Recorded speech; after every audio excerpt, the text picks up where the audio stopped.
বাচ্চারা, আজকে তোমাদের একটা টুনি পাখির গল্প শোনাবো। সুন্দরবন জঙ্গলে একসঙ্গে অনেকগুলো পাখি মিলেমিশে বাস করত। ওই জঙ্গলেই টুনি নামে এক পাখি তার দুই বাচ্চার সঙ্গে বাস করত। টুনি খুব পরিশ্রমী এবং দয়ালু পাখি ছিল। দিন হতেই আনাজের খোঁজে বেরিয়ে যাওয়া আর সন্ধ্যা হতেই আনাজ নিয়ে ফিরে এসে ক্ষুধার্ত বাচ্চাদের খাওয়ানোই ছিল টুনির একমাত্র কাজ। টুনির বাড়ির পাশে চুলবুলি নামে এক পাখি থাকতো। ওরও দুই বাচ্চা ছিল। চুলবুলির বাড়িটা মাটির হওয়ায় ও গরমে খুবই আরামে থাকতো। চলো বাচ্চারা, চান করার সময় হয়ে গেছে। চলো চলো চলো, এখনই চান করে নেবে তোমরা। না মা, আমরা চান করব না। আমরা তো বাড়ি থেকে কোথাও বেরোইও না, তবুও তুমি আমাদেরকে রোজ চান করাও। আরে বাচ্চারা, তোমরা তো দিনভর খেলাধুলা করো, এই জন্য তোমাদের গা দিয়ে তো দুর্গন্ধ বার হয়। রোজ যদি চান না করো তাহলে তো তোমাদের পালক দিয়ে গন্ধ বের হবে।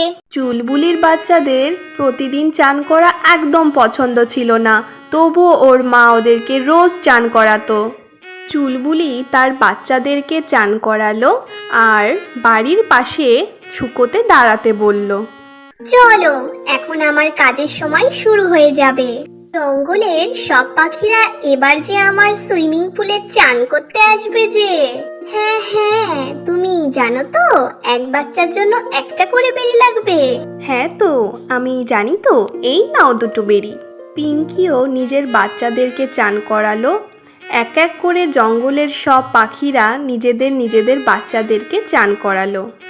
টুনি পাখিও নিজের বাচ্চাদেরকে সুইমিং পুলে চান করাতে চাইছিল। টুনিও ওর বাচ্চাদেরকে নিয়ে চুলবুলির কাছে চলে আসলো। বলো টুনি বোন, তোমার কি কাজ আছে? চুলবুলি বোন, আমিও আমার বাচ্চাদেরকে তোমার এই পুলে চান করাতে চাই, তবে দাও আমাকে দুটো বেরি। বেরি তো আমার কাছে নাই চুলবুলি বোন। যখন আমি পাহাড়ি এলাকায় যাব তখন আমি তোমার জন্য নয়তো এনে দেব বেরি। বেরি যখন তোমার কাছে নেই, তবে আমার এই সুইমিং পুলে তোমার এন্ট্রিও নেই। ঠিক আছে বাচ্চারা, চলো। মা, আমরা চুলবুলি আন্টির সুইমিং পুলে চান করতে চাই যে।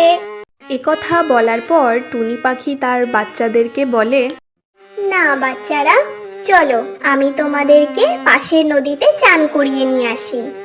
টুনি পাখিরও খুব ইচ্ছে ছিল চুলবুলির ওই সুইমিং পুলে বাচ্চাদেরকে চান করাবে। বেচারি টুনি পাখি ওই বা কী করবে।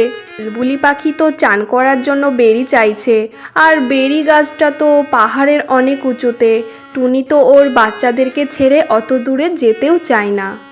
নদীর জল কত স্বচ্ছ আর পরিষ্কার দেখেছো?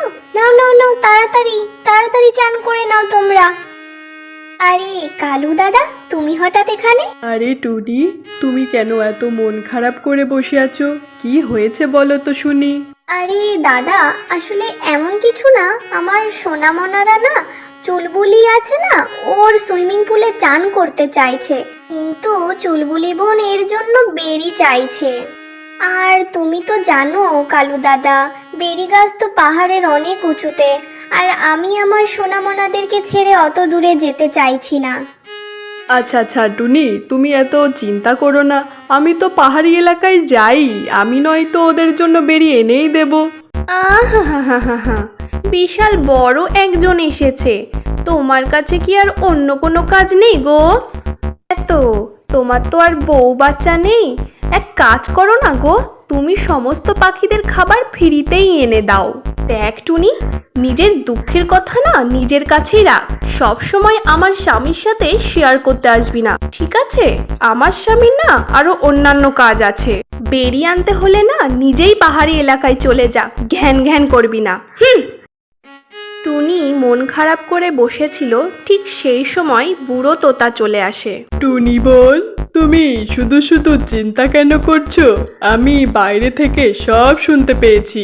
তুমি একটা কাজ করো, তুমি পাহাড়ি এলাকায় চলে যাও, দিয়ে বেরি নিয়ে আসো, আর আমি ওদেরকে দেখাশোনা করছি। টুনির বুড়ো তোতার ওপর একটুও বিশ্বাস ছিল না, কিন্তু ওর বাচ্চাদের সুইমিং করানোরও শখ ছিল, তাই ও বুড়ো তোতাকে বলল, কিন্তু তোতা ভাই, তুমি আমাকে সাহায্য কেন করবে? আমিও অনেকদিন ধরে ভাবছি যে বেরি খাবো, তুমি আমার জন্য নিয়ে আসবে বেশ? আচ্ছা বেশ, আমি তোমার জন্য আনবো। টুনি তো জানে না যে পাহাড়ি এলাকায় ঝড় এসছে, ও আর ফিরতে পারবে না। বাচ্চারা বেরিয়ে যা বাড়ি থেকে, দূর হয়ে যা। গল্পে টুনি পাখি যখন বাচ্চাদের জন্য বেরিয়ে আনতে চলে যায়, তখন বুড়ো তোতা বাচ্চাদেরকে ঘর থেকে বের করে দেয়।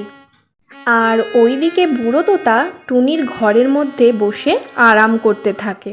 আর টুনি পাখি তখন বেরিয়ে পড়েছে বেরির খোঁজে, কিন্তু বেলা শেষে খুব মেঘ করে আসে, বিদ্যুৎ চমকাতে থাকে। টুনি ভাবে আর বলে, না না, এই রকম আবহাওয়া থাকলে তো আমি কিছুতেই বেরিয়ে আনতে যেতে পারবো না পাহাড়ি এলাকায়। আমি বরং এক কাজ করি, আমি বাড়ির দিকে ফিরে যাই। কি হলো? আমার বাসা কোথায় গেল? আর আমার সোনামোনারাই বা কোথায় গেল? কোথায় গেল ওরা? টুনি পাখি চারিদিকে খুঁজতে খুঁজতে হঠাৎ ওর বাচ্চাদেরকে পেয়ে যায় একটা জায়গায়। আরে সোনামোনারা, তোরা কোথায় চলে গেছিলি? আমি তো ভয় পেয়ে গেছিলাম, বাসায় দেখলাম তোরা নাই। আমি তো বুঝতেই পারছিলাম ওই বদমাস তোতা তোদের হয়তো ঘর থেকে বের করেই দেবে। ঠিক তাই হলো, তোদেরকে ঘর থেকে বার করে দিল ওই বদমাস তোতাটা। চিন্তা করিস না সোনারা, ওর শিক্ষা তো হবেই হবে একদিন। বাঁচাও, আমরা ভেসে গেলাম, আরে, কেউ তো আছে এখানে। বাঁচাও, আমরা ভেসে আমাদেরকে গেলাম কেউ যে, বাঁচাও। টুনি বোন, আমাদেরকে ক্ষমা করে দিও, আমাদের বড় ভুল হয়ে গেছে। আমি তো আমার ভুলটা বুঝতেই পেরেছি। আমার উচিত ছিল তোমার ছানাদেরকে সুইমিং পুলে চান করতে দেওয়া।